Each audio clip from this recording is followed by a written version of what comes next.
The following is a conversation with Brandon Allen. Brandon is one of the strongest powerlifters of all time, one of the strongest humans of all time. He totaled over 2,400 pounds raw, including an 1,000-pound plus squat, raw, walked out, buried to depth. Brandon is a big personality in the sport. He's a shit talker. He's an entertainer. We had an awesome conversation. We talked about his powerlifting career, some of his biggest rivals in the sport, what his training style looked like, his programming, some of the biggest meets he did, some of the catastrophic injuries that he had, and just what went into being a 360-pound mass monster.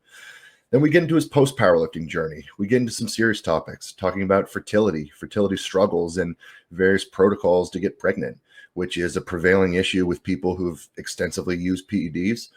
Brandon and his wife are new parents, which is awesome. We talk about his venture into arm wrestling and other niche strength sports and dropping down to a healthier body weight and what life and training looks like for him right now. So it's an entertaining, informative conversation. You guys are going to like it. In the meantime, if you're looking for one-on-one comprehensive training or nutrition coaching, shoot me a DM on Instagram. Hit the link in my bio. I've got a couple programs on Train Heroic right now. Keep an eye out. The Hammer and Chisel Performance website is coming out in the next couple weeks. Stay tuned for more podcasts, guest interviews every Tuesday, Q&A answered every Sunday, and YouTube videos coming out every couple weeks. So without further ado, here is Brandon Allen.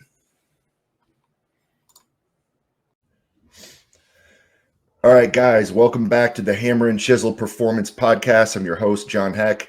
I've got a guest this morning. It's early morning. I'm really excited about this guy. I'm psyched that he was able to make this happen. I've been a fan of him his whole career. So my guest today is Brandon Allen. He is one of the best powerlifters of all time and just one of the strongest humans to walk the earth in general. Brandon, welcome to the show, man. Thank you, bro. I appreciate that. Definitely, I don't know that if I can fill all those shoes that you're trying to have me fill, but I definitely was strong at one point.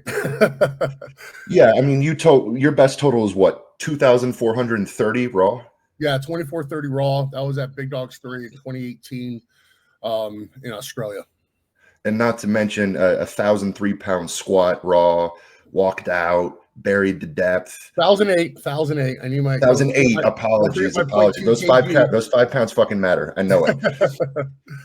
Yeah, but I mean that total, that is, in my opinion, I mean, that is a massive accomplishment in the realm of strength. And I mean, it wouldn't have been that long ago where nobody would have ever imagined a total like that would have been possible in raw.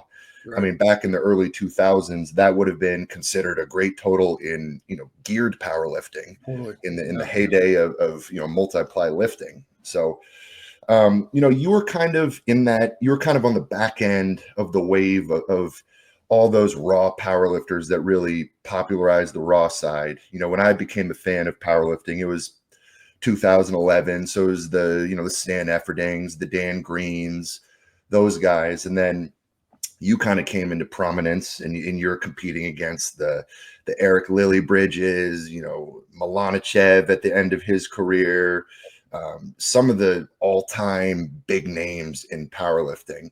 And I was a huge fan of that, man.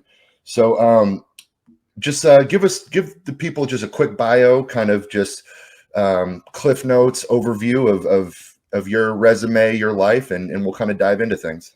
Yeah, definitely, dude. First of all, thanks for having me on, dude. I do appreciate that. I love doing these talks, especially another strength guy like yourself.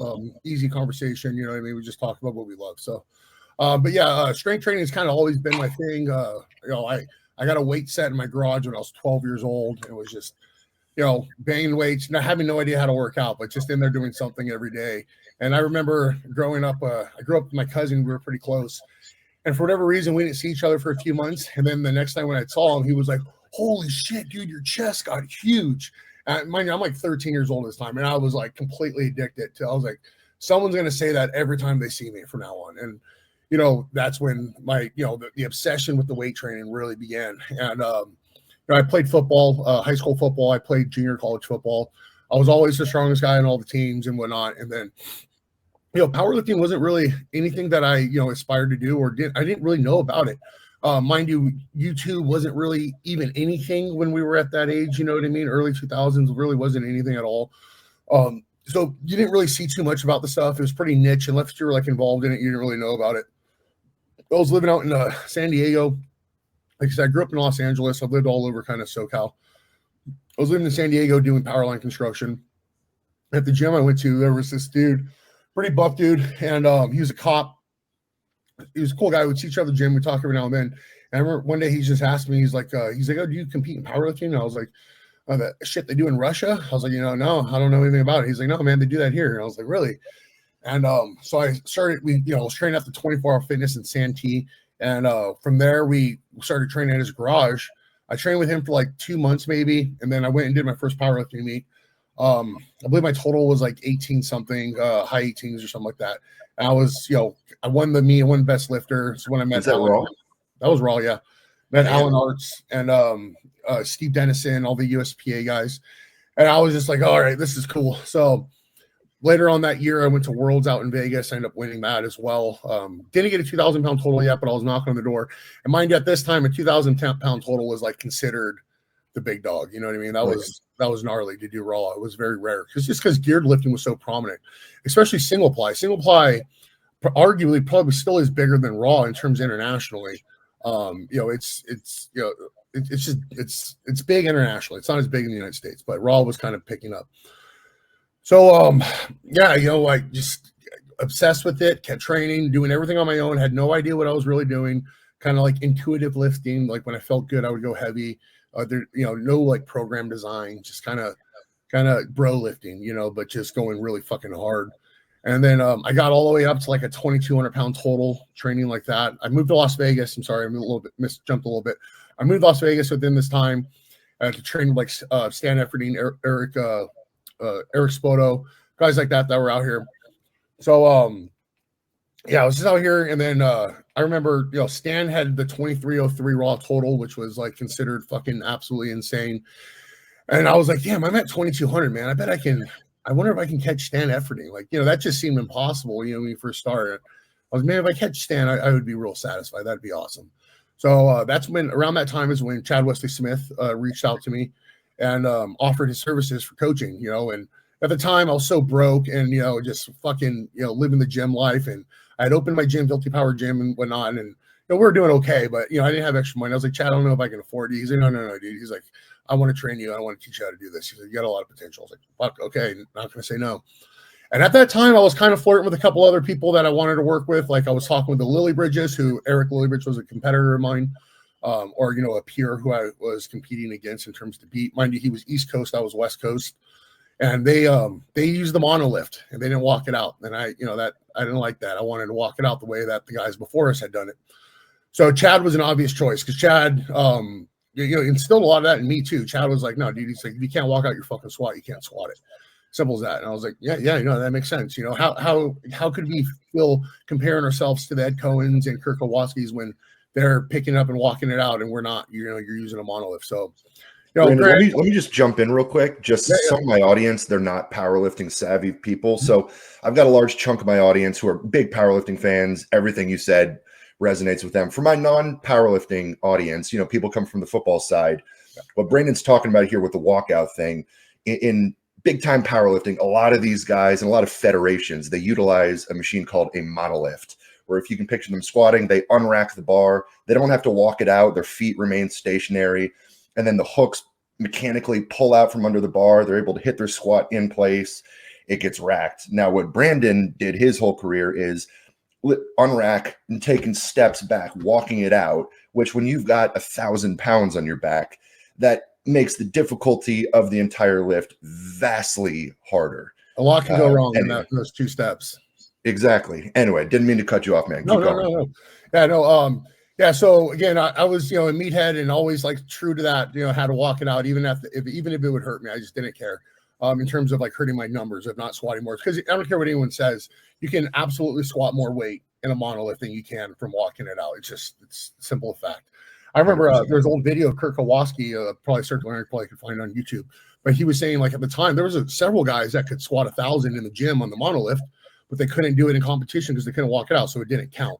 And then here's this new wave of guys using the monolift and then comparing their numbers to the older guys. It didn't sit well with me. wasn't something I was a fan of. But yeah, so working with Chad, learning the juggernaut method, super high volume, sub-maximal intensities, does not look pretty for Instagram and social media. It was just one of it was just a very effective training style to kind of minimize risk of injury, but still pushing you to your potential. And then I learned about deloads and all this shit. I didn't know anything about that. You know what I mean? When I was just a meathead gym rat. So I owe a lot of my progress to Chad Wesley Smith for sure, and all my peers, the guys around me. The cool thing about social media is that we all have access to each other. I can't think of a single guy that I've ever messaged and had a question and then he give me like a legitimate response. And I've always tried to do that same as well with other lifters when they ask me. Of course, there's limits to it, but for the most part, do my best to answer questions and shit like that. So so working with Chad, I did the LA Fit Expo. This was probably 2017, and that's when I had passed Stan Efferding, or I tied Stan Efferding, hit the 2303 raw total. I think it was like a 936 squat, 567 bench, and then I think just under 800, like 797 or something like that. I'm not sure. My math is probably wrong on that, but anyways, it was around that. And but I deadlifted terribly. I had a wide stance, this horrible form. I was just fucking strong and would just manhandle weight. And at that time is where Chad really instilled with me, you have to learn how to deadlift properly. You're never going to surpass this 800 mark deadlifting the way you're deadlifting, unless you just get really, really big. And I was already as big as I could probably be. I'm only 6'1". When I was competing, I was low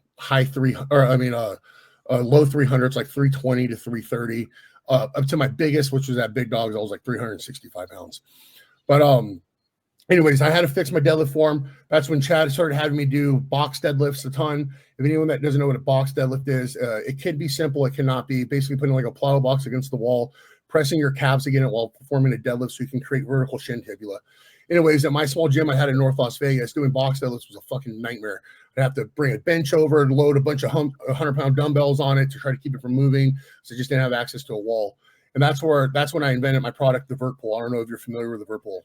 Very familiar with the Vert Pole. So I worked for a guy named Joe Ken, he's a very prominent strength and conditioning coach in football. And we utilized the Vert Pole with the Carolina Panthers. And he was a big fan of it. I became a big fan of it.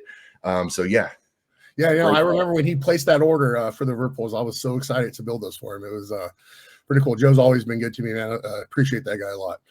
Yeah, so that's where then I learned how to deadlift properly. I'm not gonna toot my own horn, but it was a movement that Chad made me do, and I just found a better way of doing it by creating a product that made it more easy to do in a gym without taking up much time and space.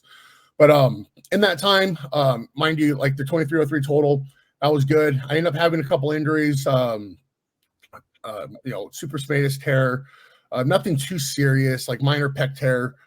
Nothing crazy though. And then had a little time off and kind of rebuilt.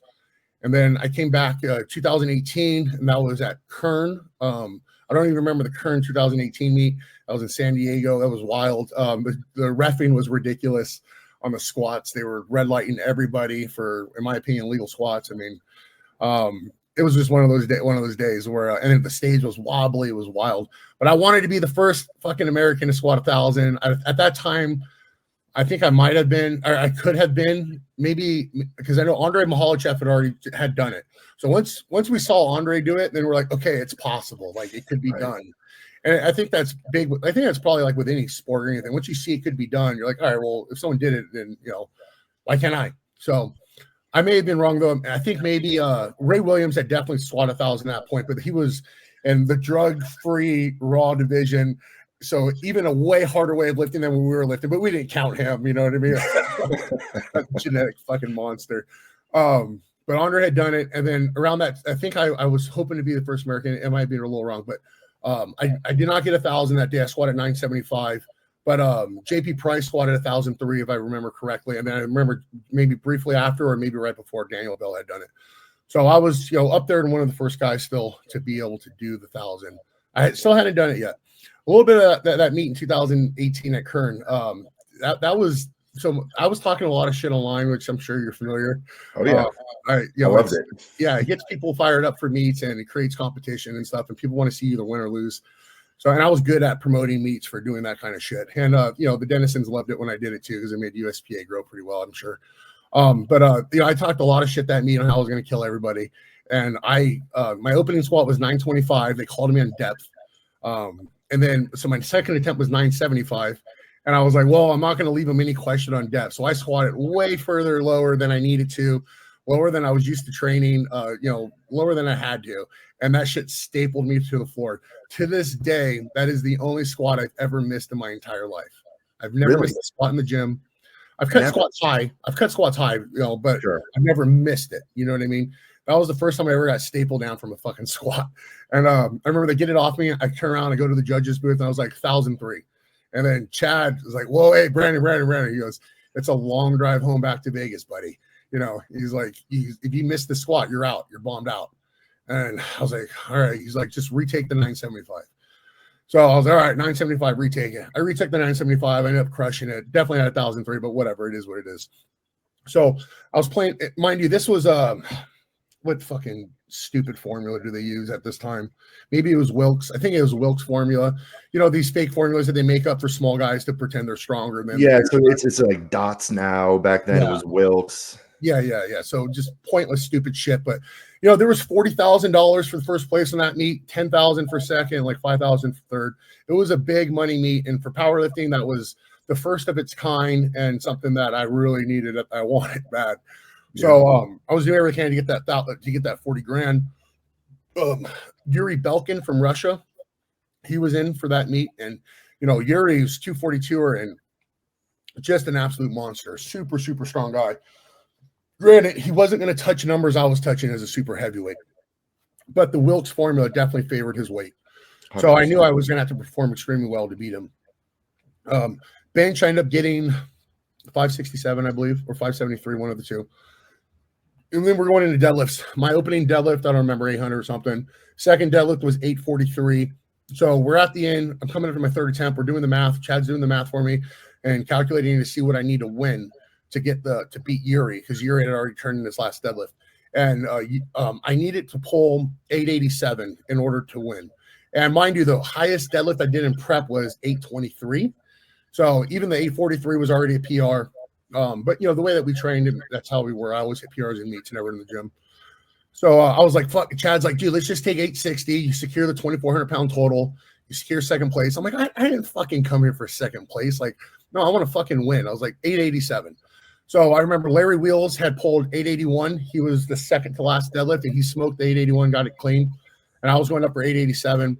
The place was going fucking wild. It was just the first year they were using the Kabuki bar, which was absolutely garbage at the time. I don't even know that it's improved, nor do I give a fuck if it has. But the Kabuki bar sucked. The bearings were horrible in it. Anyways, long story short, I take the 887, and to all of our surprise, I fucking fired that thing off the floor, locked it out, could not believe it. And then it started to roll, and I got the down command. And on the way down, that thing just slipped out of my fucking hand, dude. So I literally dropped a $40,000 deadlift. And it's when I watch the video back and I get so mad at myself. I'm like, I should have just chased it down, like going to throw it down and like kind of rode with it, maybe gotten a red light, or you know what I mean? Just trying, whatever. Either way, the bar rolled out of my hand, ripped my fucking hand, huge callus ripped off. And I dropped that deadlift and I ended up getting second place. But that really pissed me off. I think I totaled 2380 that meet. So for that meet, was your bigger goal the 1,000-pound squat, or was it just win? Well, win is always number one. Yeah. Okay, the 1,000-pound squat would have been icing on the cake. You know what I mean? Something I really wanted. Granted, but yeah, winning was number one. And I had already won the super heavyweight division. I knew I was going to win that. I think, JP Price, Jake Johns, guys like that were in it. I beat them pretty convincingly. And I lost to Yuri, who totaled 200 pounds less than me. So on what fucking planet does that guy win, in a strength event totaling 200 pounds less? It's just kind of stupid. That's why I hate the formulas. Kind of hate how powerlifting has gotten with that kind of shit. They're, you're rewarding, the mediocre lifter as, but I'm not saying Yuri's mediocre, but the less higher number, which I think that should always win in the strength sport.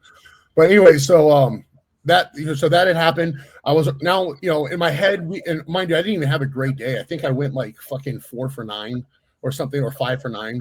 So, we knew that I had a chance to break the all-time world record. At the time, this was held by Andrei Mahalachev. It was 25:03. So, I believe it was 25:03. So we knew that if I had a perfect day, the stars aligned, this is something I had a shot to do. I had been invited to Big Dogs in Australia every year that they had it, but was never going to make the commitment to go until I was confident I could win. You know what I mean?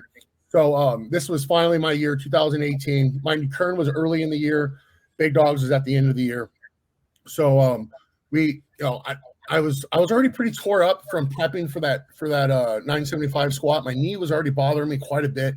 I was blasting growth hormone and peptides, BPC 157 into my knee like crazy, and TB500 and whatnot, just to get through the workouts. And just praying it would all hold together. So we started prepping for Big Dogs 3, and it wasn't a great prep for squats. Deadlifts went fantastic. Bench went as good as it could have gone. But squats, I actually ended up missing my last squat workout that I had because my knee was so fucking sore and so swollen. I wasn't confident taking big weight down. I ended up squatting 970 for my last squat and prep.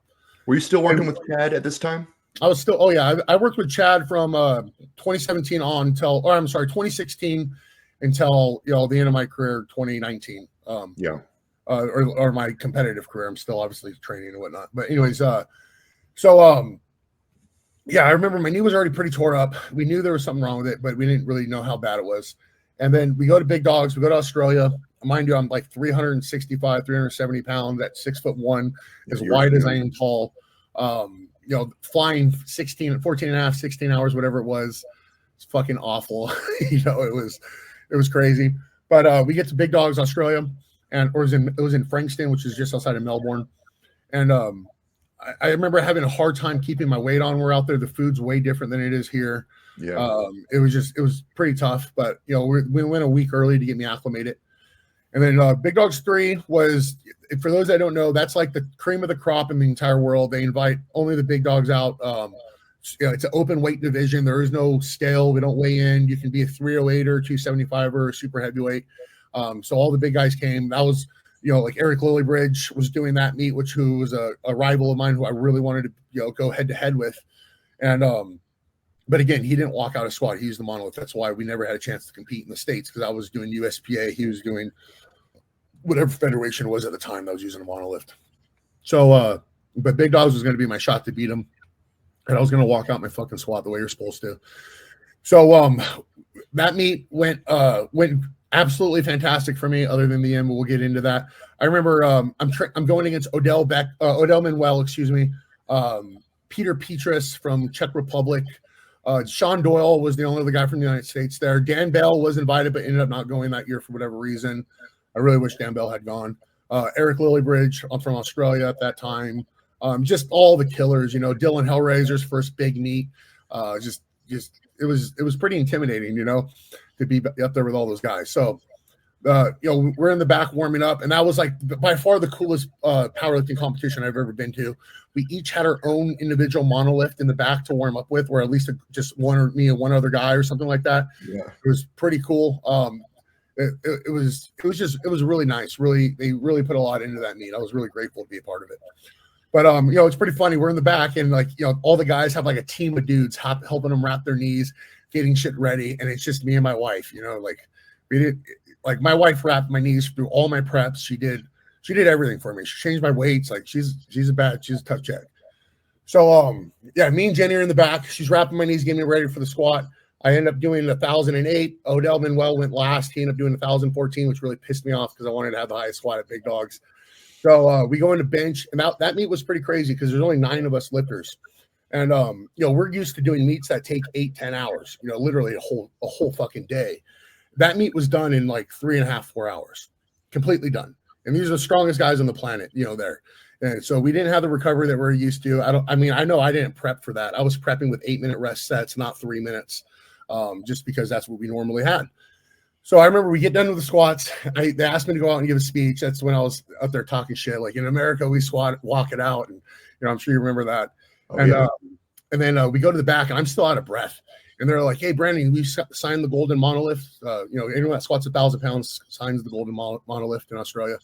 So I signed that. And then they're like, all right, guys, you got 15 minutes to bench. And I was like, damn, 15 minutes to start warming up for bench. That's pretty fucking quick. And they're like, no, 15 minutes until bench starts. And me and Sean Doyle look at each other and we're like, what the fuck? So we run over to a bench and we start, 1 red, 2 red, 3 red. I got a 525 opener or something like that. You know what I mean? That I have to go and hit in 15 minutes after just squatting 1,000 and still not recovered yet, respiratory wise. So we end up warming up and getting that done. I hit my opener 525. My second attempt was 567. I don't even remember this. It just melted me. Like I remember unracking and then coming down on my chest, and then it was moving so good. I was already thinking about my third attempt, and it just got away from me. And boom, they grabbed it and no lift. And I was so fucking pissed. So I retook that, smoked it. Now I have a lot of catching up to do because Peter Petrus is bench like 630 or something fucking crazy. And these guys are all big deadlifters too. So I was a little behind on the scorecards, and I knew it was going to be tough if I was going to win that meet. And I didn't go there for second or third or any other place other than first, So, it's like 2 a.m. in the United States, 3 a.m. or something like that. I'm, me and Chad are talking, and he's walking me through what we got to do and whatnot. Odell Manuel hits his opening deadlift of 881, pops his hamstring. He locks it out and gets it, but he hurt his hamstring, so he was done. And he was in first place at that time. And then Peter Petrus hits his first 2, and then now Peter Petrus is in first. I'm like at 4th or something like that, or 5th.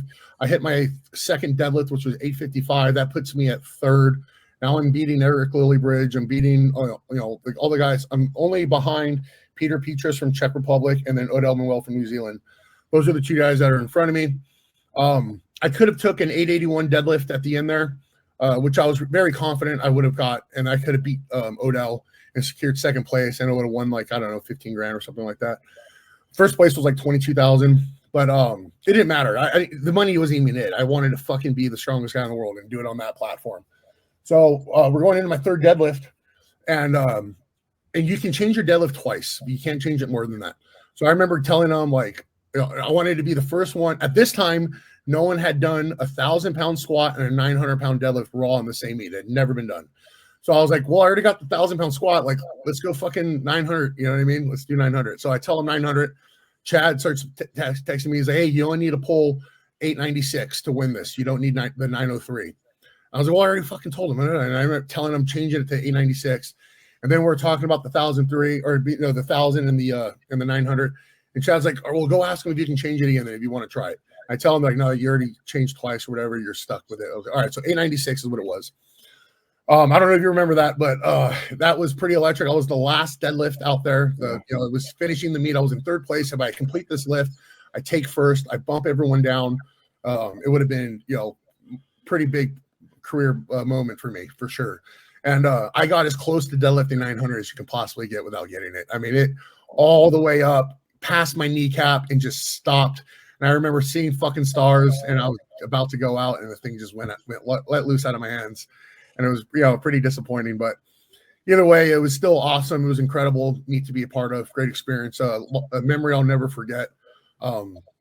Something that people talk about to me to this day. Here I am doing this podcast with you talking about it. So definitely a big point in my life for my strength career.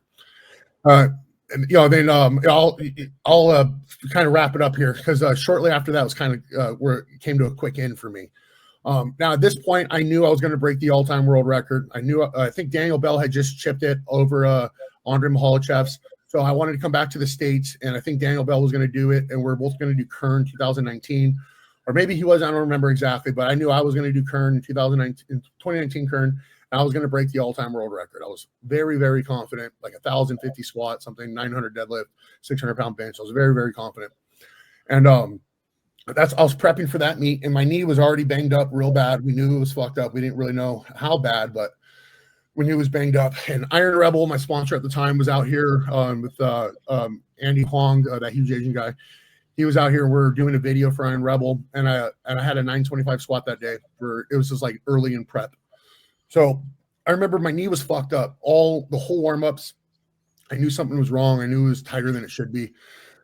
I remember stepping outside of my gym at one point and me and my wife talking. She's like, you don't need to do this. Like, just take the day off. was like, man, they fucking all drove out here. No, I'm doing this fucking squat. So we go back in, and like we said, I'm a meathead. You know what I mean? I'm definitely a tougher than him, smart. So I took the 925 out and I squatted it when I was down in the hole. My patellar tendon snapped, my quadricep completely severed off the bone, and my quad rolled up into my hip, and it was pretty nasty injury. It didn't look like anything crazy on video, but if you know, you know.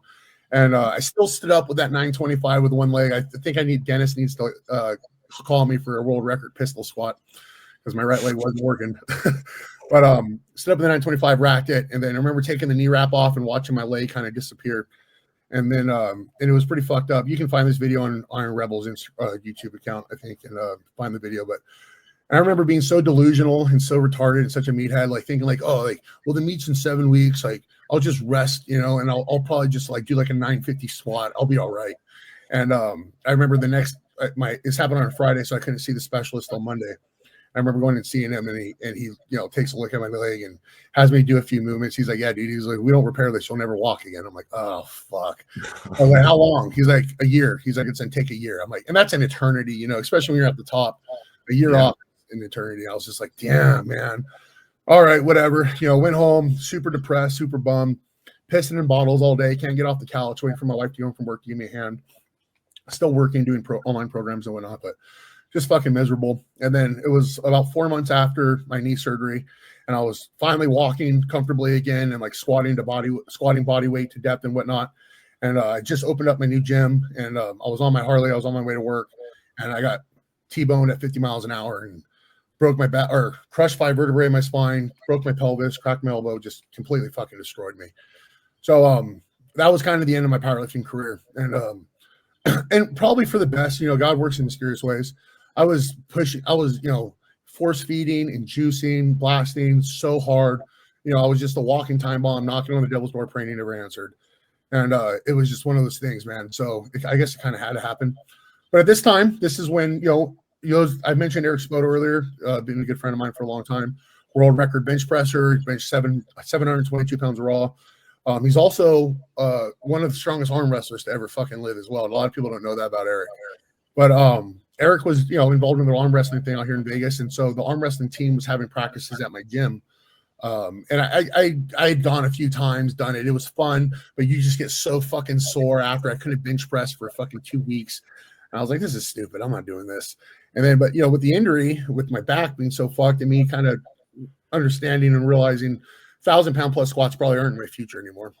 And plus being as big as I was probably wasn't going to work anymore either.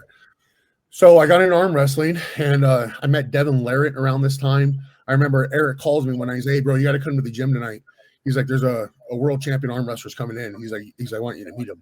I don't care, world champion fucking ping pong player. I probably want to meet you. You're the best in the world at something. You've done something extraordinary. Right. So they are, yeah. I didn't really give a shit about arm wrestling too much. And I was like, I'll come meet him. And Eric, 24-inch arms, 300 plus pounds, just the biggest meatball in the world. I see Devin walk in, 6'6", built like a fucking gorilla ape, just skinny but long, and these giant forearms, knuckles dragging on the fucking floor. And Eric's like, that guy will murder me in arm wrestling. I'm like, shut the fuck up. I mean, he's got like 14-inch arms, Eric. What are you talking about? He's like, that guy will murder me in arm wrestling. I'm like, no. And I watch him arm wrestle, and I couldn't believe it. I was like, wow. You can find that video on my YouTube, on Eric's YouTube, or on Devin's YouTube. Eric Spoto versus Devin Larrett. You'll find that kind of stuff. But that's when I kind of got hooked. And I was like, all right, man, this is pretty fucking cool. I want to learn this technique and get into it. So that was the start of my new, fucking sports endeavor is arm wrestling. So that was like 2020. COVID hit. We had nothing to do, and arm wrestling was pretty easy. You just needed another dude to come over to the house to pull with and do all the gym lifts and whatnot. So that's what got me into arm wrestling. And I don't know how far you want me to go into that, No, well, I'd love to get into that. I've got some questions though, just kind of circling back to through your powerlifting journey, because most people, of course, know you as Brandon Allen, the powerlifter. I've got some questions about the arm wrestling side and kind of your new ventures. But let me ask you this. So you said the first meet you ever did, you totaled 1,800 plus, correct? I believe so. Yeah. It was like high 18s. How old were you at the time? 24. 24. Okay. So what year would that have been? Maybe 2012, 13, in that range. 2012. Yeah, in that range. So, I mean, totaling 18 plus 100 your first meet ever. Like that's still a pretty fucking strong. That's a pretty strong day. That's a pretty strong gym bro. You know, I was just a gym bro. I didn't squat to depth other than the first 2 months of prepping for that meet. You know, and I squatted like 600 and some pounds. You know, I never did deadlifts. You know, it wasn't really a gym. No one did deadlifts in 2012. No one did. Okay, only fucking powerlifters and CrossFitters. Like, and CrossFitters didn't really do deadlifts either. They did some weird variation of it where they fling around with the bar. But yeah, so yeah, just the total gym bro. Bench press with like a crazy bounce. You know what I mean? I just hit my chest as hard as I can and fucking send it. You know, just kind of retarded lifting. What did you weigh at the time? Do you remember?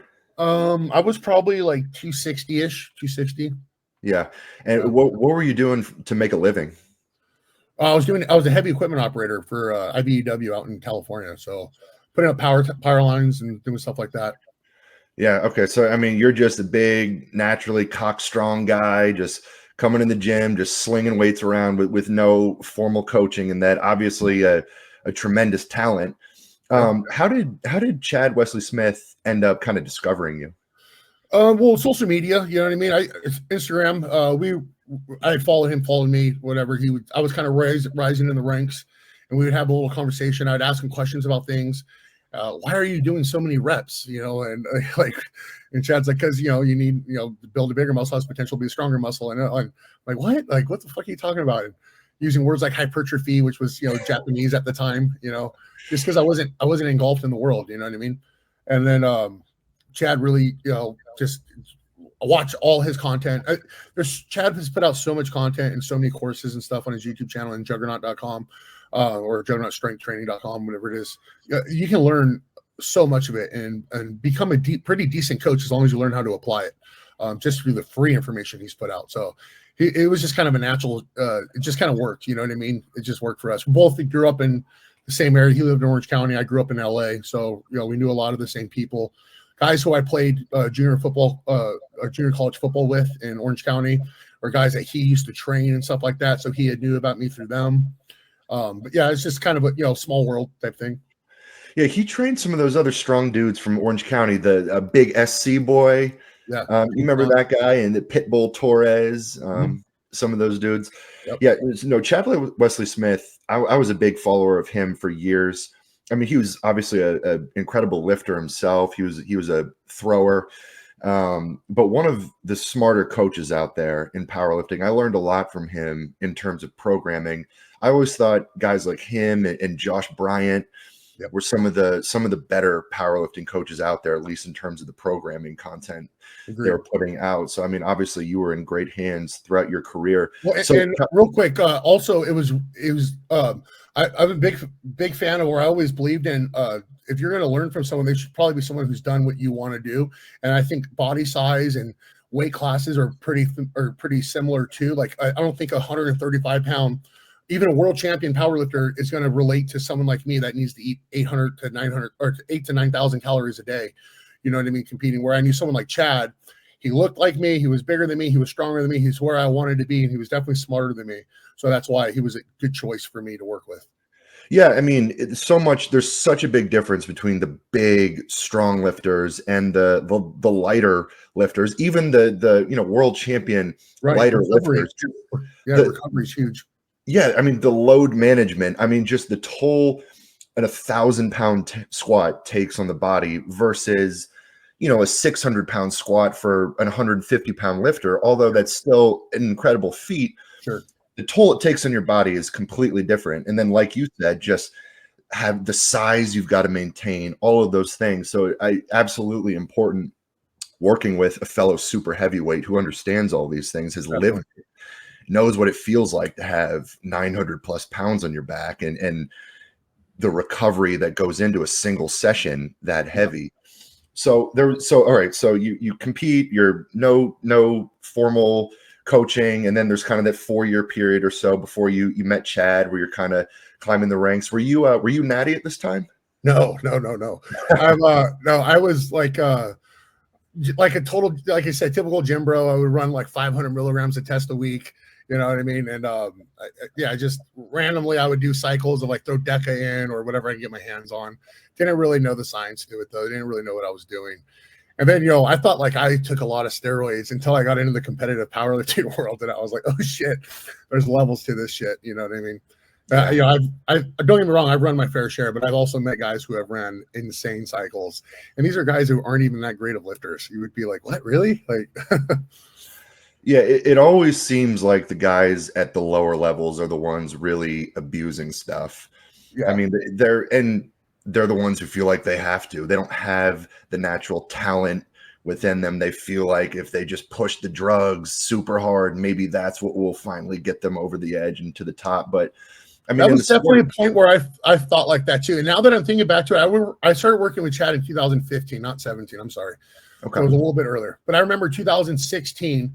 I kind of had that mentality. Like I thought I needed trenbolone acetate. I thought I had to have tren because all the other guys were doing tren, and everyone responds differently to different compounds. And this negative side effects for tren for me were outweighed the positives. I just never slept, a miserable, hot, just always getting injured with little micro tears from being dry. I remember Chad was like really Chad like helping sell it to me. He's like, hey dude, he's like, you don't need to take tren. Like, all right, well, yeah, dude. Like Eric, all these other guys, Dan Green, like they're big on the tren. And he's like, okay, cool, that works for them, but there's other things that work great for you too. You don't need tren. 2016 was the last time I ever ran tren. Yeah, and I mean, there's got to be a ton of pressure just for someone like you who's clearly got an enormous future in the sport. You've got an opportunity to be elite, and you see all the other guys are doing all the drugs, and you see the numbers they're hitting. There's got to be this pressure, like, oh shit, I got to be doing every little thing in my power just to keep up with them. So I'm sure there's a tremendous pressure to be, should I be taking more? Should I be taking more? Would that help add pounds to my total? Yeah, and I had that mentality, and then that's what actually made me go sober for 2 years, or almost 2 years, because I was like, I can't be drinking and then expect to be recovering for these type of workouts and whatnot. Mind you, I quit the drinking, but then just blasted a ton of fucking PEDs, so my liver was still like, fuck you, dude. But so again, but yeah, to an extent, other guys, I have to. If you want to do what other people haven't done, you have to be willing to do what other people won't do. So I did have that kind of mindset with the steroids too. And then I think 2016, I was doing nationals and I coughed up blood on my opening squat, just from like internal pressure of clenching so hard. I remember like coming to the back and looking at Chad, and Chad like took one look at me. He's like, dude, you're done, dude. He's like, you're not competing today. I was like, what? Like, well, I'm fine. The fucking blood's running out of my mouth. Yeah. And I went and had blood work done, and to everyone's surprise, and which kind of pissed my wife off, my blood work was like really good, like slightly elevated liver enzymes. I remember we can keep pushing, guys. We're good to go. Yeah, I'm like, we can double it up. My wife's like, just tell him he's fucking dying, so he stops. Jesus. And I remember sending my blood work to Stan Efferding, and Stan texted me back. He's like, hey Biggs, whose blood work is this? I'm like, look at the fucking name. He's like, there's no way this is your blood. I'm like, it is. So I guess I've always had good genetics in dealing with steroids and dealing with the toxicity and things like that. I mean, that's a legitimate genetic component of that is 100%. Who are the guys who can take stuff and kind of come out the other end unscathed. I mean, There's some people that take a little bit and it fucking destroys them. Totally. Not everyone was meant to do this. Well, okay, so you start working with Chad, and obviously the programming completely changes. Now you're doing all the sub-maximal volume work. High volume, lots of it. Yeah. Like you said, kind of those boring sessions where it's just tons of sets, tons of reps, just not heavy enough to get excited, but heavy enough to fucking suck, Yeah. And I mean, that's kind of against the grain of what your typical top dog powerlifters are training. Like a lot of those guys, it's kind of work up to the big heavy single, maybe do a little bit of back down work. But I've always been a believer in the sub-maximal volume. That's what builds your base of strength. And then I know another thing Chad was big on was not hitting your biggest lifts in training. It was always yielded on meet day on the platform. Was that always kind of a big component of the periodization and programming for you? Yeah, 100%. And I fought him on it all the time. You know what I mean? Like, come on, coach, like, let me go heavier. I smoked that thing. He's like, cool, do it where it counts on the fucking platform. Why do we need to risk the injury and blow your central nervous system now, take 3 weeks to recover, and then, then hopefully do it again when it counts? Like, so, and it's one of the hardest things I have instilling in my lifters, especially the younger guys that are hungry, you know what I mean? and I give them a range and they'll go out of the range. And I'm like, dude, like, you don't get it, man. Like, whatever you do in the gym doesn't mean a fucking thing, dude. All that matters is what you do on the platform and what's going to be recorded in the books. On the gym, it doesn't mean shit. No one cares. Oh, I've benched 585 in the gym. Well, what'd you do in competition? Well, 573. What counts? 573. No one gives a fuck about the 585. Yeah, no kidding. Did you always have kind of the mindset of when you got into powerlifting that you wanted to win, or did it start off as kind of you just want to beat yourself, you want to improve your own total, or was it always I want to be on top of the podium? Totally egotistical my whole life. I always wanted to be the best at whatever I was doing. I didn't even believe it, like I remember like my first time competing against like Brandon Lilly. I'm sorry. What's Brandon's last? Brandon Lilly. Yeah. What am I tripping? Yeah. Brandon Lilly, Dan Bell, or Dan Green. I'm sorry, they're confusing some names right now. But I remember just like when the first time I competed with those guys, I'm like, holy shit, like here I am already with these guys. Like I always told myself I'm going to beat these guys one day, but I didn't think it would happen, and then you surpass them. Now you're looking at, the international guys and peers with them and passing them. It was just like, but yeah, I wasn't like, I just want to better myself. No, fuck that. I was like, I want to be the fucking best, cocky as fuck, just young and, egotistical. That's kind of how I've always been. Yeah, well, I mean, that's a mindset that I'm sure was a big component of getting you to where you got to. I mean, that fucking champion winner mentality, not everybody has that. At what point in your powerlifting career did you touched on this, you kind of became a little bit of a big voice, you're a big personality in the sport, you're talking shit, which I think is awesome for the sport, just bringing some of that WWE style theater to it. It's getting more viewership for it. Because I mean, for most of powerlifting, it's just been this underground niche sport. Nobody knows about it. But then guys like you kind of came into prominence, and then suddenly there's buzz. When did you feel like, okay, I'm legit, I've got a voice in this, I can speak out and talk some shit? Well, that's the thing. I kind of, maybe like the ego thing, like I kind of always just been who I am and always talk shit. Even when I was like this little nobody fucking dork, I'd be talking shit on guys' videos and be like, swat the dick, pussy. Like, and just kind of always, the guy's way stronger than me, but I would just call him a bitch because he didn't hit depth or something, and it's just how I always been. And then it's just an accident. Social media was still so fucking new. We didn't really know how powerful it was. And I would just talk shit and say what I wanted to say. And people loved it or hated it. And either way, it's just, I got views and I thought it was funny. I remember on like Thursdays was a rest day for me, a typical rest day for me for a lot of my career. And I would just go through like all the comments on my videos and I would just troll people so hard. And I would go onto their page and I'd go back like months and just start talking shit on old videos, just total internet troll shit. And I look back, I hate dudes that do that now, that do that to me now, but I was definitely one of those assholes that used to do that. And, there was no consequences. It didn't seem like, you know what I mean? And now I have a bigger platform. I feel like there's a little more consequence, but not really. I mean, I make money through my social media in terms of promoting and whatnot, but I still don't really give a fuck. And that's probably why people like me, because I just kind of, I don't bite my tongue. I say what I want to say. If you don't like it, change the fucking channel. I didn't ask anyone to follow me and whatnot. So it just came natural for me. I was always a shit talker. In football, dude, I was always the captain of whatever team I was on. When we're doing a coin toss, I'd be fucking losing my mind, just trying to get in the other guy's head, telling him I'm gonna fucking kill him and shit. Just crazy, you know what I mean? I was always just kind of crazy. Yeah, it's one of those personalities that it's polarizing. People are either going to love it or hate it. But then the people who love it, like they're going to be fans of you, diehard fans of you. And I've always been a big fan of you and loved your personality. I listened to your podcast. I thought it was great for the sport. Like I wanted powerlifting to be more interesting, and you were a big part of that. Okay, so throughout this whole come up, were you always working this manual labor job? Oh, no. When I moved to Vegas, that's when I stopped that. And then out here, I was just like bouncing and being a knucklehead, making money fast way, probably not the great way. And then I met my current wife, who was my girlfriend at the time. And she really put my life in perspective and gave me something to live for, and realized that, giving your money to lawyers and shit and going to jail on the weekends isn't that cool. So, I kind of turned my life around a bit because of her. And that's when we opened our gym. We opened up Filthy Power Gym, and then just did the personal training and the online coaching and whatnot. And that's kind of what I've always done since then. Man, mind you, I do other work now, but that's the crux of my my main source of income is personal training and online coaching. And then I do like side work, like handyman work and shit. How did you meet your wife? Was she a lifter? Was she into fitness? All that? Yeah, dude, she's way too hot for me. Still is. Thank God she doesn't make good choices. But I would see her at the gym, and she was just like this gorgeous, beautiful, tall blonde who I had no shot with.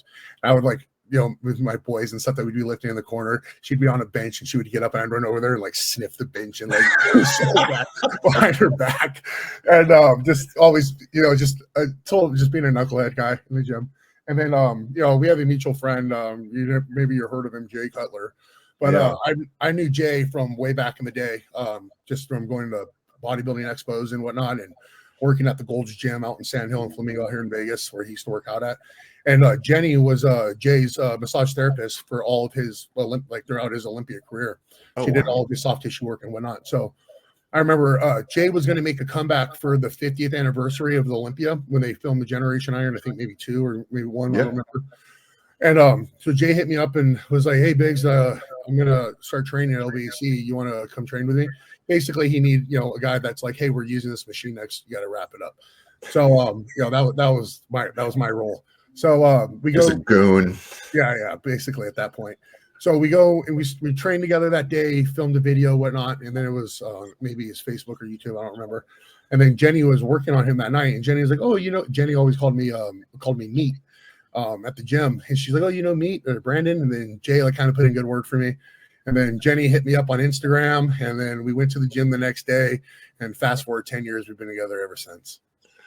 That's awesome, man. And I mean, and at the time you're huge, you're tatted up, you got the big beard and all that. With guys like us, I mean, I'm 6'7", 300 plus, full sleeve tattoo and all that. With women, it's kind of like 90% of women in the world, this is way too much for them. Yeah. But that there's this niche group of women who just loves the big tatted up bearded dude, and those women are gonna freaking love you. So dude, big muscles and small wieners, baby, let's go. Exactly, man. And she was she was kind of your handler throughout your whole she did all dude, she would change all the weights for me with training. She would wrap my knees, just make sure I had everything. We learned the hard lesson one time to make sure I had extra underwear at a powerlifting meet. She took care of all that kind of shit. You know what I mean? She was always just, I couldn't have done any of it without her. Yeah, no, I mean, having the support of a good woman, that's huge, especially one who understands and supports the crazy lifestyle you're in. Was she, and of course, at the time, you're having to push the food, you're having to push the drugs, you're having to push your body to dangerous places. And you touched on it earlier. She you're getting your blood work. She's kind of hoping that the doctors give you some scary news to slow you down. Was she kind of a voice of reason in your life, or was she always kind of understanding, like, "Hey, this is what you got to do. I'm going to support it"? She knew what she signed up for sure. And of course, I always value her opinion, but decisions are mine in this house. It's how it is. And I'll ask her opinion of things all the time, even before I do a cycle or something, or just kind of like letting her know, "Hey, this is what I'm doing," and just so she knows what's going on and whatnot. And if she ever had like a hard no on something, I would obviously listen to her. But for the most part, dude, my wife's she's pretty much lets me do what the fuck I want, and as long as I don't get in any trouble and I don't fucking die, she's pretty happy with me. Yeah, that's awesome, man. It sounds like you guys have a great relationship with communication, transparency. Plus, you can't fucking fight, so I can do whatever I want, right? and you and I have one thing in common. I wish it was the us both being a couple all-time world record holders and elite powerlifters. Unfortunately, that's not what I have in common with you. But we're both new dads. Yes, sir. So you've got your baby is what, 8 weeks old now? Yep, she's 8 weeks old. She'll be 2 months.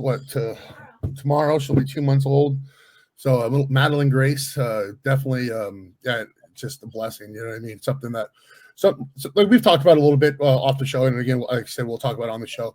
Something we never prevented. It wasn't ever something we really aspired for. We didn't not want to have a kid either. We just kind of knew with the steroids and whatnot, it just probably wasn't going to happen. And we kind of really didn't care that much. And then I think it was right when I hit 30, where we're like, all right, we're getting fucking bored. You know what I mean? We're getting bored. We got to do something else. Yeah.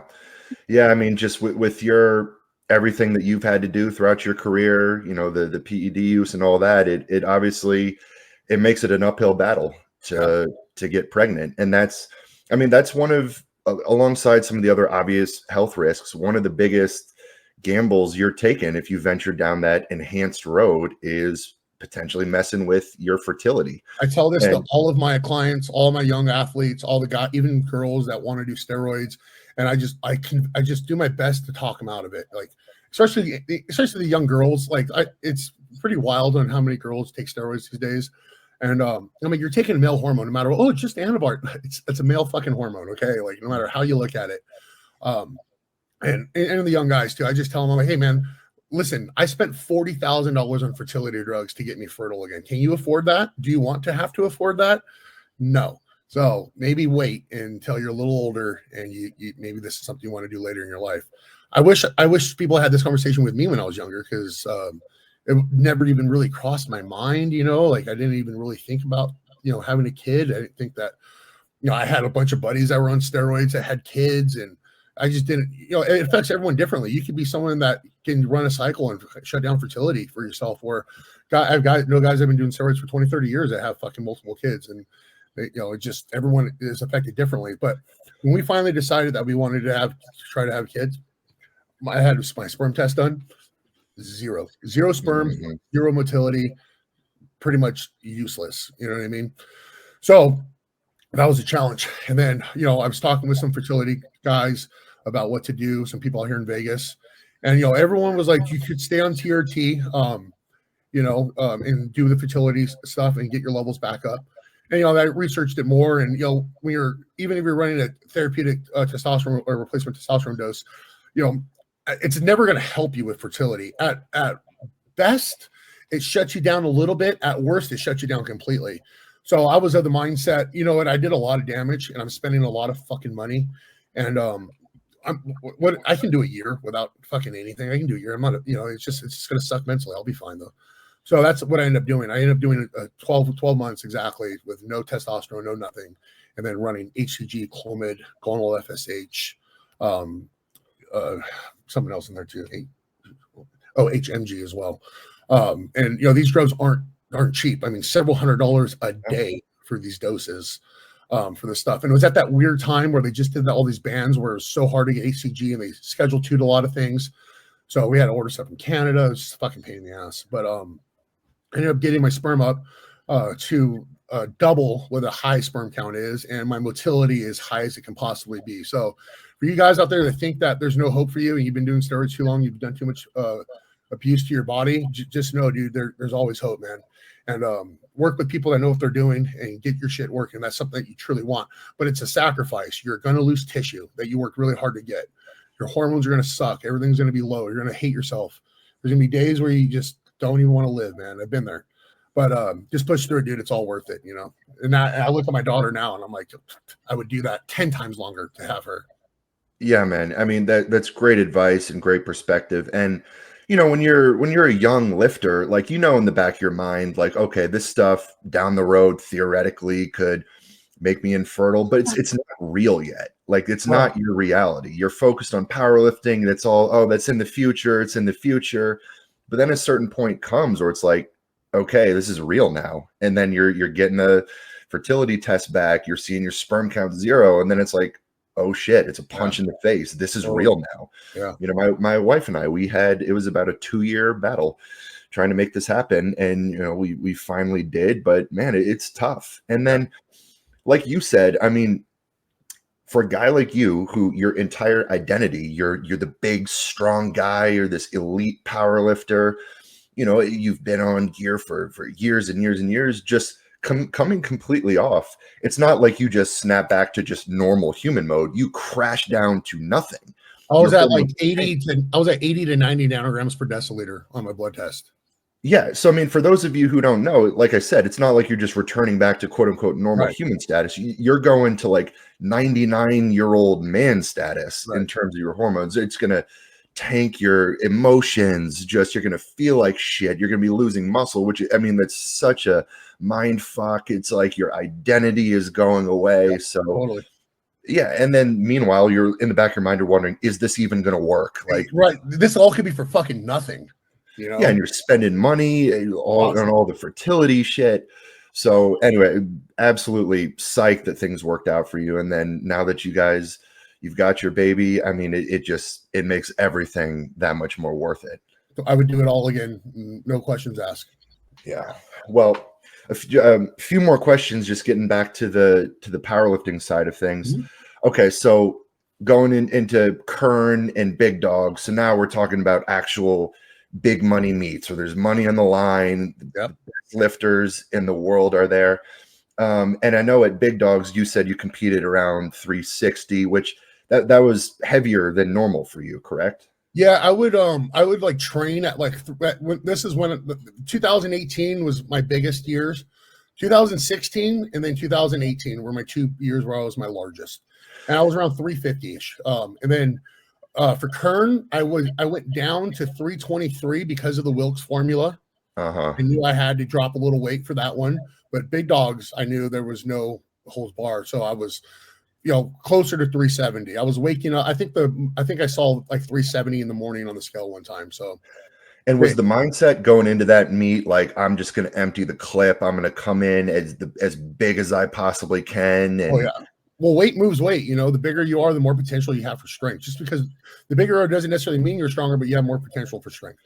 So I knew, especially in a short period of time, without getting crazy with the cycles and whatnot and running the gear, the quickest way to get my strongest was to put on more body weight.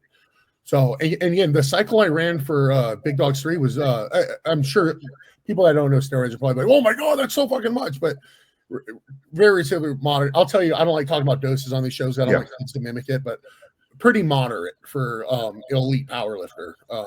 Definitely like lower than my peers. I can definitely say that. And lower than I've done before, lower than I did in 2016 and stuff. So I was pretty happy about that, to where I didn't like use the drugs as a crutch for that meet. right. And as big as you were, obviously that's going to be a huge boost in the squat and the bench. Did you find that being bigger negatively affected your deadlift? 100%. 100%. Yeah. Deadlift was one of those things, man. The bigger I got, the harder I got to deadlift. I'm sure you remember I never wore a belt ever in my big powerlifting years. Maybe from like 2015 on, I never 16 or something on, I never wore a belt.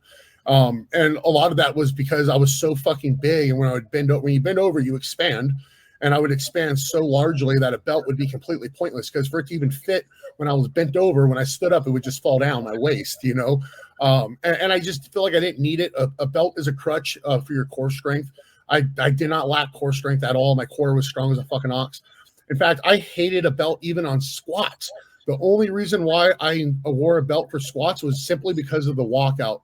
I felt extremely unstable. My spine super compromised walking out big weight without a belt on. But if I had it my way, I would have walked it out, and my wife could have took my belt off for me right before I squatted, and like that would have been ideal, Yeah, I just wasn't a big belt guy, and a lot of that had to do with how big my midsection was. And mind you, like as big as I was, you can find pictures of me online; they're out there. Everything was hard as a fucking rock. Like as big as my stomach was, it was hard as a rock. There was like no tying my shoes or anything like that. I had like a sock applicator for pregnancy women that I would have to use to put my fucking socks on. And I was barefoot 99. Anyone that knows me knows. Anyone that comes to my house, they know I'm barefoot 90% of the fucking time. And even at the weight now, only at 290, I just never wear socks. I hate putting them on. When I was big, it was awful. Yeah, I mean, you were just densely muscled. I mean, as big as you were, like just dense weight. And I've been as high as 360 pounds. Now, granted, I'm 6'7", so being 360 at my height versus 6'1", it's a different ball game. But I totally know what you mean. Like I was competing in a strongman competition where it was actually a deficit deadlift for reps was the event. And I'm 360, got this big midsection, and just bending over, I couldn't get down there and take a breath to brace my core with a belt on. Right. So having that big midsection, you can't wear a belt. You can't get your breath down at the bottom of the deadlift. Yep. And then it just pushes the bar out in front of you because you got all that girth through the midsection. Then another thing people don't realize is your hands get Swell. they get pudgier. It affects your grip the bigger you get. Yep. And then in powerlifting, you deadlift after you bench. So you put near 600 pounds on your hand and you're already swollen. And then that compression is going to make your hands swell. And then you go and deadlift after. I mean, it starts to work against you. You get too big and it starts to hurt you for sure. That's why, in strongman now, they deadlift off an elephant bar. And it just because the bar is so much higher up before they're fully engaged in the weight, where guys are actually able to get in proper position and lift this massive weight that they're lifting these days. It was like remember Hathor when he did his powerlifting meet, mind he had just pulled 1100, and then he did powerlifting meet and he barely pulled 902. Yeah, and that's this different bar, the height of which the bar comes off the ground and whatnot. So it's definitely a little bit of a different world. And I feel like they've done a good job at accommodating strongmen for the size and make it a better spectacle, a better show by using the elephant bar for sure. Because otherwise, do we really need to see more 900-pound deadlifts from fucking 400-pound dudes? No, I want to see 1100-pound deadlifts from 400-pound dudes. Sure, the bar is different, but it's still cool to see. Yeah, I couldn't agree more. But okay, and another thing, just talking about the size aspect, you having to fly internationally to Australia at 360 pounds, that as long as that flight is, I mean, just the fluid pooling in your legs, the edema and the water retention, like, I mean, there's probably a massive blood clot risk. Oh yeah, I'm sure you got off that thing. Your ankles are probably doubled in size from swelling. Compression socks, bro. I wouldn't go anywhere without compression socks and compression pants. Did you fly out did you have to fly out a few days in advance just to kind of offset the damage of the flight? Yeah, to acclimate and to put the weight back on, because you lose 15 to 20 pounds in a day of flying. Like, I'm not exaggerating. Yeah, and was Eric Lillybridge, I mean, at one point he was living out in Australia, wasn't he? He was doing big dogs. Yeah, he was living. I believe he still lives out there. I know he's been out there for several years. Yeah, so I mean, you were at a disadvantage just in the fact that you had to take that long journey, go through the flight, you got to acclimate to a totally new time zone, all of those things. Was rough. Yeah, man. And then would you consider Eric Lillybridge, was he your biggest rival during your career? Yeah, Eric and Daniel Bell. Me and Daniel Bell were kind of going back and forth. Whoever would meet, the other one would pass, and the next one would pass. And then Eric was one of those guys too, a guy who I looked up to a lot and wanted to beat. And then I don't know what happened. He unfollowed me on Instagram and shit recently. I don't know what the fuck his deal is, but Australia, maybe got to him, turned into like a little liberal pussy or something. But yeah, no. But that's why I was so confident in Kern 2019 that I would break the all-time world record, being here at home and whatnot, or being in San Diego, a 6-hour drive. Do that over a fucking 16-hour flight any day of the week. Hell yeah. But yeah, the traveling was rough, man, and it still is. I'm heavy right now for where I walk around at. I'm like 290 right now. Even right now, thinking about traveling just sounds awful. I mean, in arm wrestling, when I went to Dubai, I was 320 for that. That was a fucking nightmare, dude. Flying even at 320. So I don't know how I did it at 360. I really don't. Yeah, I mean, people who are normal sized humans will never understand the toll that traveling takes on a big body like that. Yeah. But okay, so I mean, you were obviously rivals with some of these dudes. Let me ask you about some of the kind of the politics in powerlifting. So I've competed in powerlifting and I've been a fan of it my whole life. From the outside perspective, it feels like there's a lot of inconsistency in powerlifting. Like you said, there's some federations where it's monolith, there's some where it's walking it out, and then you just see a lot of big time squats that get passed and it looks like they were high as shit. I always respected you. Came out of West Side Barbell. Yeah. Do you feel like there was, was that intentional? Are there judges who are just kind of white lighting their friends, white lighting people they would just for the sake of they want the big numbers to pass, make the federation look better? You have any thoughts on that stuff? Yeah, I have a decent argument on it too. A lot of these guys were old. A lot of these guys, these refs and whatever, these are old people, and they don't know what social media is, and they don't realize that these videos are going to be seen by thousands and potentially millions of people, depending on what kind of lift it is. And I'm sure they got away with doing these bullshit white lights back in the day with someone with a camcorder with a grainy screen you can't really tell anyways and whatnot, or even no video. And I think that was part of it. I think a lot of it was intimidation from different gyms and different guys that were hosting it, funding it, whatever that may be. That's why I was a big USPA guy. If you did a meet and it was USPA, you were like, oh, more than likely that was very fair in terms of reffing. If it was, I don't even remember what the old ones were. SPF. Yeah, there's like SPF, RPF, or maybe it was RPS. Yeah, I don't want to trash any of these because these might be good federations now. Again, I'm out of the game. But I remember just back in the day, if it was a different federation, you're like, well, let me see the squat. You know what I mean? Because you just kind of didn't trust it unless you saw it yourself. Yeah, exactly. And from a fan, as a fan, it's always frustrating. I see these lifts get passed, the high squat, the bench with barely any pause, and I'm like, come on, man! Like these guys are competing for all-time world records. You just passed a lift that anyone with eyes can see was not a good lift. Now they've got this world record, which is completely unfair for the next guy who's then trying to beat that.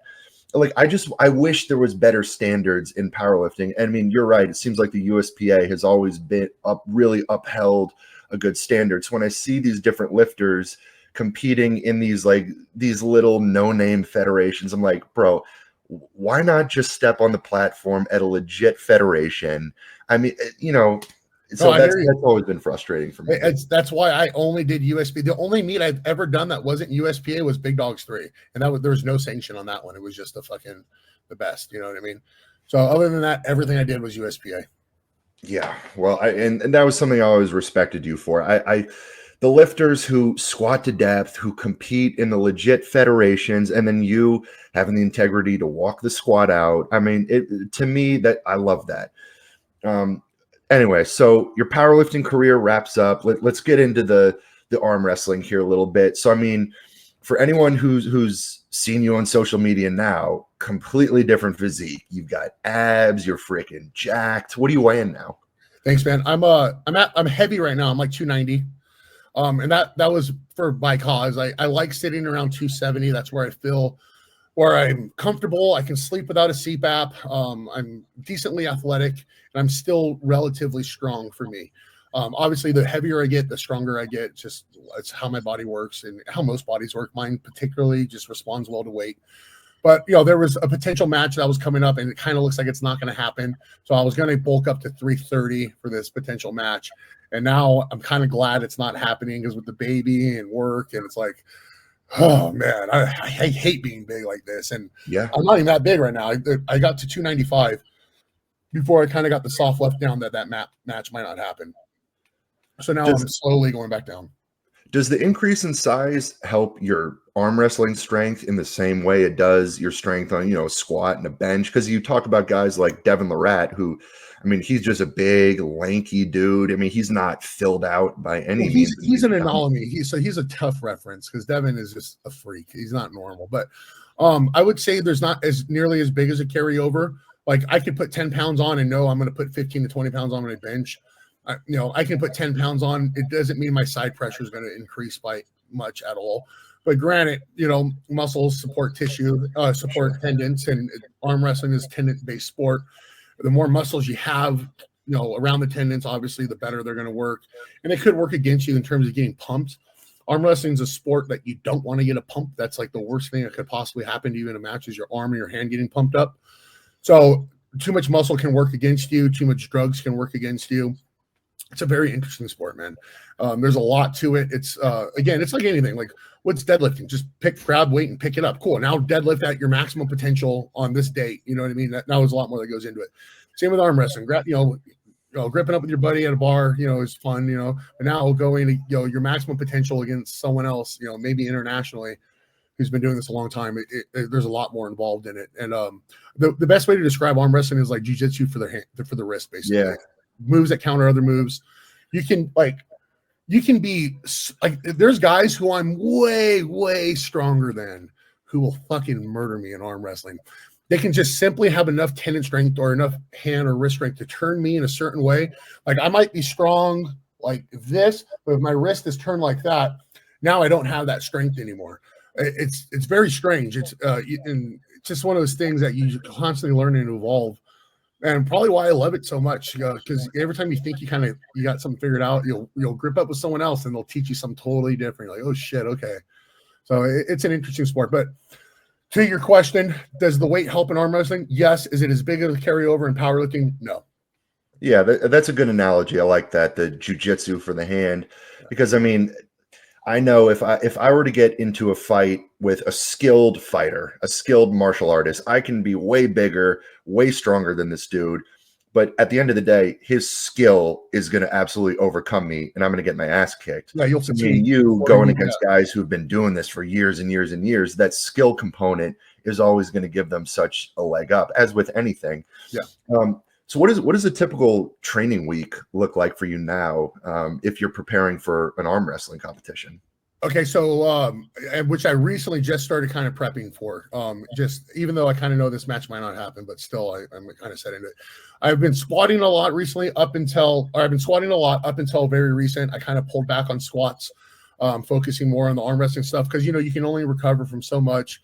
I'm fucking 36 now. Things change. It gets harder. I don't run PEDs like I used to.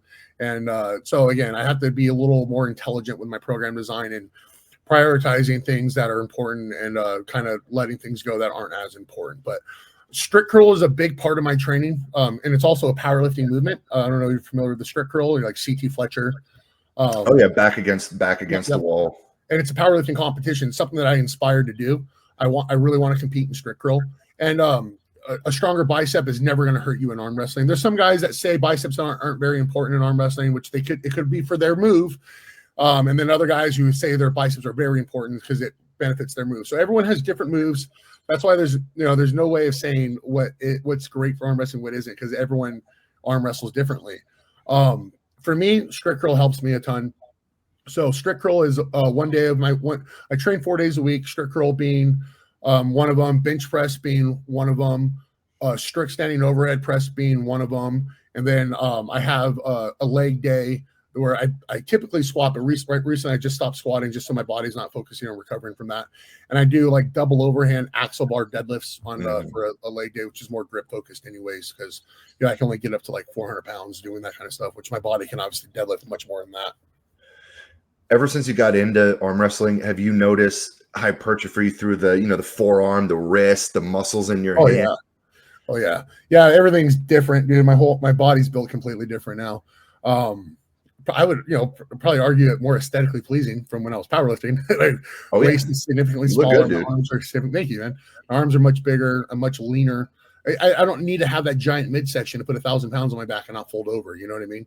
And that's what I noticed. When I this last maybe 7 or 8 months, I did like a good hard squat training, and I got up to like a 665 raw naked knee, no belt squat, pretty comfortably. And I was like, okay, squats are feeling good again. I kind of want to start pushing it. I kind of get that edge, but I start looking at my midsection, like getting bigger and bigger and bigger.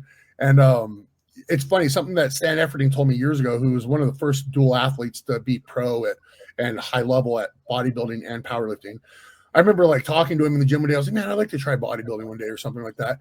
And Stan's like, well, you better stop fucking powerlifting, because the thicker your stomach gets, the harder bodybuilding becomes. And and as I'm older, I realized that when I'm deadlifting consistently and squatting consistently, my waist grows massively. 100%.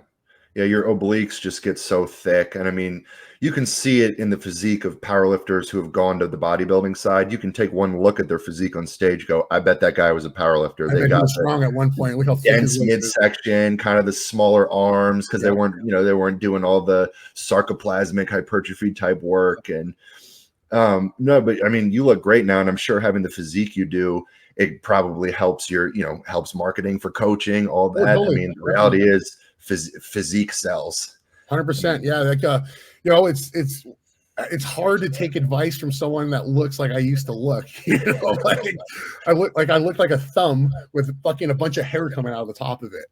And it's a lot easier to market. Especially, I help people with diets and stuff. And it was, people don't realize what kind of dieting goes into be a super heavyweight powerlifter either. It's just, I'm big like this because I want to be. I'm forcing myself to be. I also know how to be lean, but now that I'm leaner and I can show that, it definitely puts things in perspective for people more.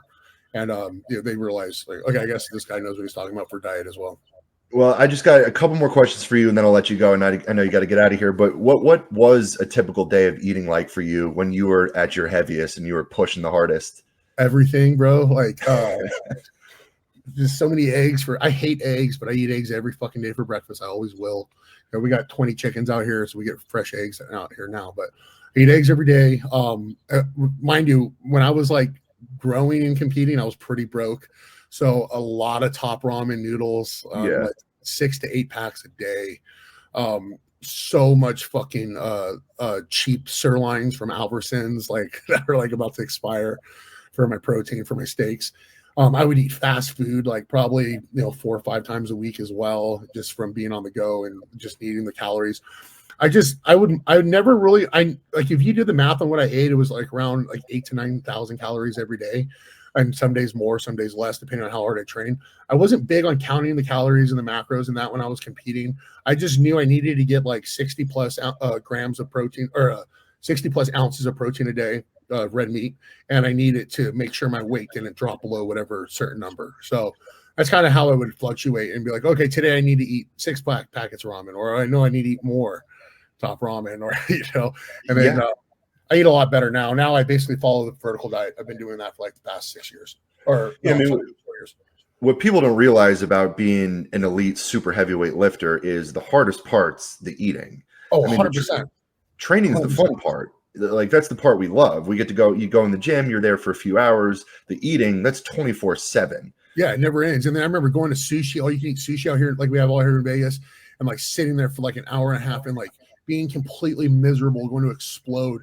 And then getting home and then like turning the grill on to fire up some steaks too. Like just, you never got hungry. If you got hungry, you waited way too fucking long and you just lost a ton of tissue.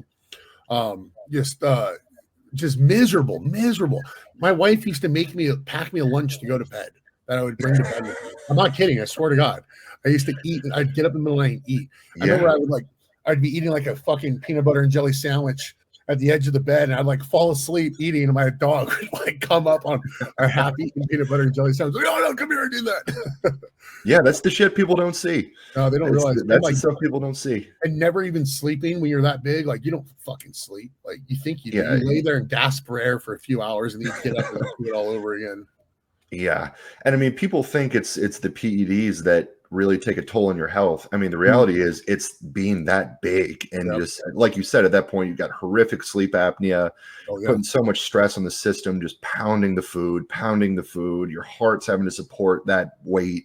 Yeah. But anyway, last question for you. Yeah. You've always had this champion mentality with powerlifting. Is that the same these days with arm wrestling? Is your mindset, I'm getting in this, I'm going to climb the ranks, I'm going to be the best? Okay, to a degree. Mind you, I've been a world champion at something before, so I know what it takes. Am I willing to do that again? The answer is no. I'm not willing to put my family through that risk, not being here for my daughter. Because we've seen a lot of guys die, very young guys too, mid-30s, early 40s, guys dying. And again, people, it's the drugs. No, it's the size, being that big. So I look at the top arm wrestlers and I see guys like Levon Saganishvili, and I'm not even saying I could even achieve the strength levels that they have, but to even get to that weight and do that, like I've done it before. I would never do that again. So my goals in arm wrestling are like to be the best that I can be at like that 275-ish range. I've grown up, I've matured a little. I've learned there's more to life than being the best at a fucking pointless, stupid fucking sport like powerlifting was, and like fucking arm wrestling is. You know what I mean? Like I'd have a better chance of making more money if I took on like professional dart throwing or like bowling or something. So it's not like I'm doing this for the financial benefit of it. It's just because I love to compete. I'm a competitive person. I'm a knucklehead. I used to get in a lot of fights and stuff, and competing is a way that just kind of eliminates all that for me, and it just does it in a more structured, safe way. So, no, I don't want to be the best in the world at arm wrestling, but I do want to be the best that I can be, which I would say is definitely different than my mentality when I was powerlifting. Yeah, and I respect that and completely resonate with that. I mean, you're a dad now, so now the focus is being a great dad, being a great husband, and still getting to do a lot of the things you love. Yeah. Look great, you feel better, and you left your mark on powerlifting, man. You left a hell of a legacy. You left your mark on strength sports in general, and I've always been a big fan of you. Anyway, man, I'm gonna let you go here. I know you got a family to get back to, but before we exit out, where can people find you, man?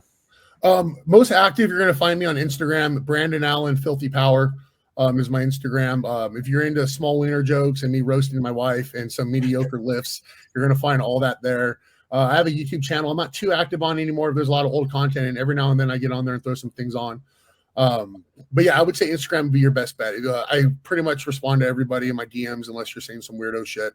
But for the most part, I'm pretty reachable. But yeah, Instagram, Brandon Allen Filthy Power, that would be the best way. All right, guys, you heard him. Go check him out. One of the strongest powerlifters to ever live. Brandon, appreciate you coming on the show, man. It's surreal. Like I said, I listened to your podcast years ago. I was always a fan of you. So this is pretty cool having you on, man. Thanks for having me on, brother. I appreciate it. I'll come on anytime, man. I hope that I gave you what you wanted. If you ever need anything else, let me know. Absolutely, man. This is a lot of fun. All right, guys, we'll see you on the next episode. And Brandon, we'll talk soon, man. Later, brother.